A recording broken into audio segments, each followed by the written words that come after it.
Hello friends, in the video நம்ம என்ன பார்க்க போறோம் அப்படினு பாத்தீங்கன்னா how to find poles and zeros of a system அப்படிங்கிறது பார்க்க போறோம். சோ இது வந்து பாத்தீங்கன்னா கண்ட்ரோல் சிஸ்டம்ல ஒரு இம்பார்ட்டன்ட்டான டாபிக் ஓகேங்களா.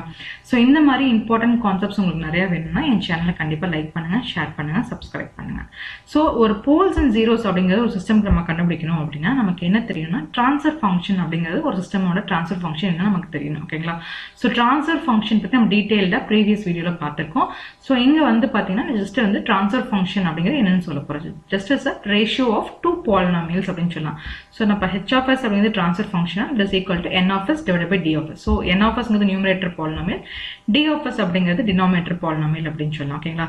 So standard form of transfer function பாத்தீங்கன்னா இதுதான். t of s is equal to k into s plus z1 s plus z2 divided by s plus p1 s plus p2. So இதுல வந்து பாத்தீங்கன்னா z1 z2ங்கிறது zeros, p1 p2ங்கிறது poles ஓகேங்களா. So இதுலயே உங்களுக்கு idea தெரிஞ்சிருக்கும். So transfer ஃபங்க்ஷன்ல zeros எது poles எதுன்னு ஓகேங்களா.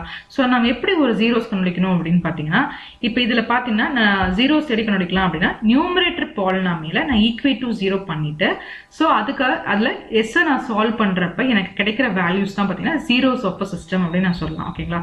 சோ இங்க பாத்தீங்க அப்படின்னா question t of s is equal to s minus 4 divided by s plus 1 into s minus 2 கொடுத்திருக்காங்க. அப்ப எனக்கு zeros கண்டுபிடிக்கணும் அப்படின்னா நான் numerator பாலினாமியல I should equate it to 0 ஓகேங்களா. சோ equate to 0 பண்ணி நான் s க்கு சால்வ் பண்ணனா s is equal to 4 னு கிடைக்குது ஓகேங்களா.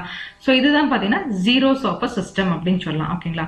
சோ நெக்ஸ்ட் பாத்தீங்க அப்படின்னா poles ஓகேங்களா. So poles of a system. So poles of the system அப்படின்னா denominator polynomial we should equal to 0 and we should solve for s ங்க ஓகேங்களா. சோ அதுதான் வந்து பாத்தீங்கன்னா poles of a system அப்படினு சொல்லலாம் ஓகேங்களா. சோ இப்போ இங்க பாத்தீங்கன்னா எனக்கு t of s is equal to s minus 4 divided by s plus 1 into s minus 2. So இப்ப poles வேணும் அப்படின்னா denominator polynomial. So denominator polynomial I should equate to 0 ஓகேங்களா. சோ நான் அது equate to 0 பண்றப்ப s plus 1 equal to 0, s minus 2 equal to 0. அப்ப s is equal to minus 1, 2. So இதுதான் வந்து பாத்தீங்கன்னா poles of a system ஓகேங்களா.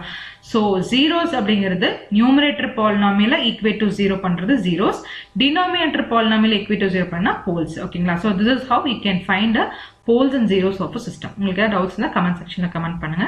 Thank you.